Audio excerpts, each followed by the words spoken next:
Hey everyone, today I'm going to talk about 6 tips to get you through college, whether this is undergrad, community college, university, graduate school, even residency. And these are the 6 tips I used actually, given a lot of trial and error that got me through all of those different levels of education.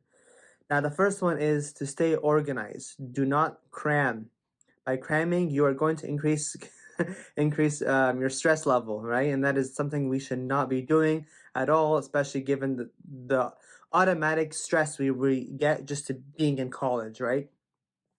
Being organized, I do have another 11-minute video which will be posted on my YouTube channel. If you guys can go ahead, like, and subscribe, talk about time management. It's very crucial to be organized because you're going to have assignments, you're going to have quizzes, you're going to have projects, you're going to have exams.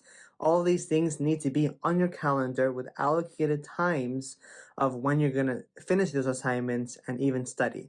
So staying organized, as you already know, there's many documents out there and YouTube videos always talk about being organized. It's very crucial.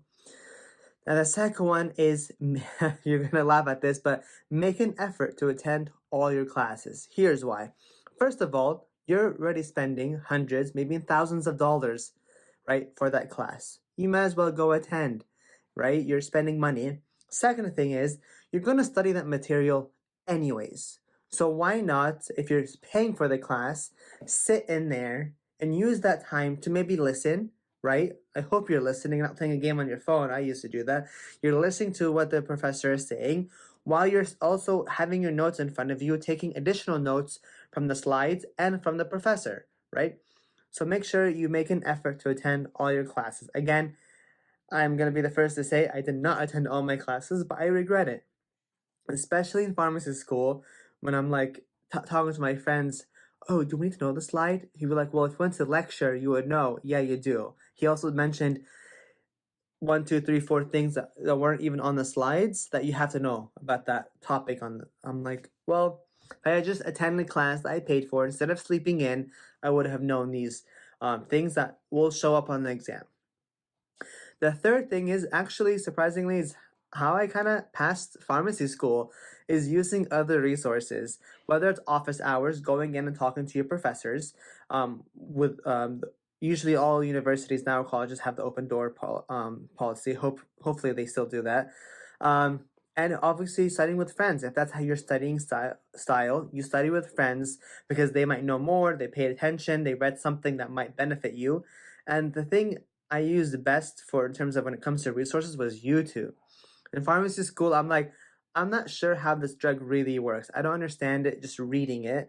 So I would look it up on YouTube, be like, how does this X and Y and Z drug work? And there's millions of videos illustrating how the drug medication works because I'm a very visual learner. So when I see it, how it works inside the body and how it kind of hits this receptor and does this, I then recall it on the exam, be like, oh yeah, I remember this is how this drug works, and kind of going from there. So I used YouTube extensively to pass my exams and to get a deeper understanding on certain topics I needed more additional knowledge to know for the exam. The fourth thing is, surprisingly, is get good quality sleep.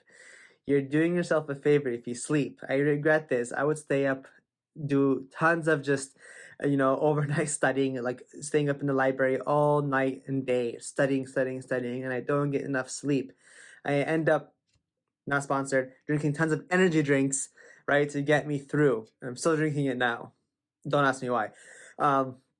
Especially the night before the exam, you need good quality of sleep. There's tons of data and literature out there that's saying 6 to 8 hours of sleep is very crucial, not only for the exam, but mentally and physically and emotionally. Your body needs to rest, okay?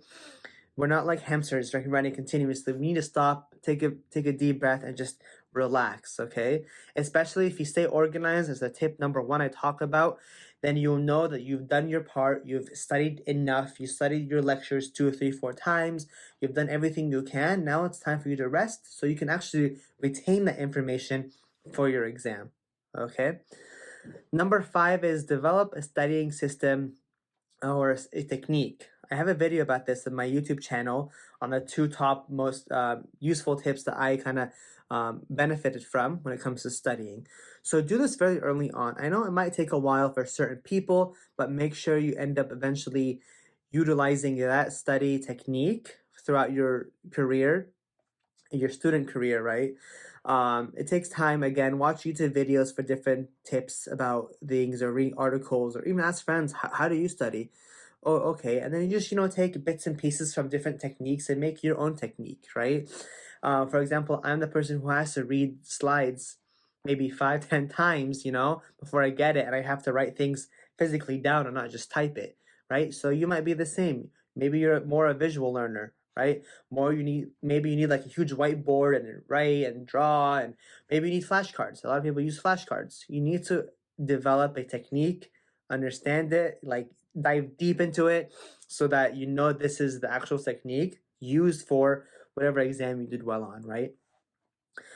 And this also actually will save you a lot of time, right? Because if you keep changing you don't really understand what kind of technique you're using, and every single exam is different, and that's after you figure it out, you're wasting your time right there.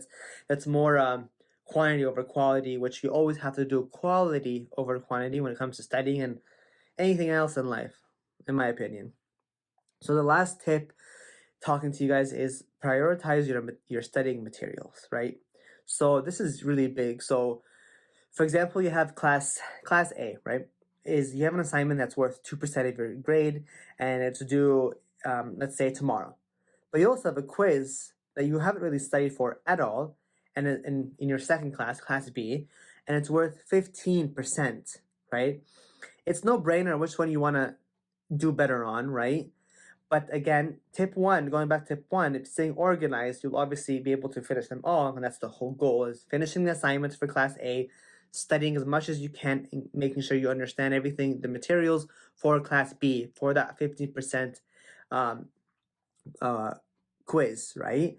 But let's say you don't have time, or you want to kind of focus more on the 15%, that's okay.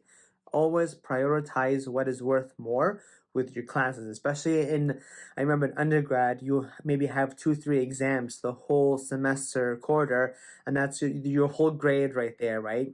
But if you have small assignments and other classes that are not as weighted as much, then you should prioritize which one you should focus on more.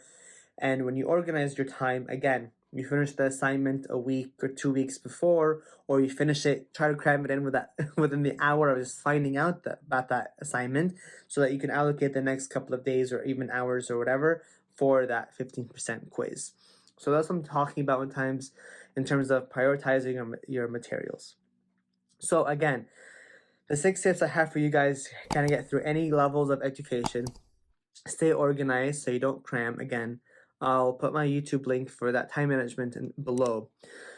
Make an effort to attend all your classes, right? You might as well, you're paying hundreds of thousands of dollars, just go, right? You'll benefit something by just hearing something, maybe even one thing you might hear, make it or break it in terms of getting in the A or the B. Use your resources, your open door policy, your office hours. Go to your friends and watch YouTube, right? Or read articles. Do whatever you need to do. Buy additional books if you have to, or PDFs online. Get good quality sleep. You and I both know this. I regret all the amount of time I didn't sleep, because now I'm just trying to catch up on sleep now, so I'm getting older. Number 5 is develop a study system. Whether or not you have a technique yet, you figure it out. Take your time. There's no rush, especially if you're still starting your career as a student and you're figuring things out for the first time. And last but not least is prioritize your studying materials. Again, this is really big, and kind of having that judgment, I was about to say clinical judgment, that judgment on what is worth more, what needs to be given allocated time to compared to another one. So just make sure you prioritize that. Again, guys, I hope this is very helpful for you. Again, if you know anyone that would benefit from this, share this with them. Subscribe, like, comment below if you have other tips that you've developed or you've seen that would kind of get you through college. So again, like and subscribe, guys. Awesome. Thanks, guys, for watching. Take care.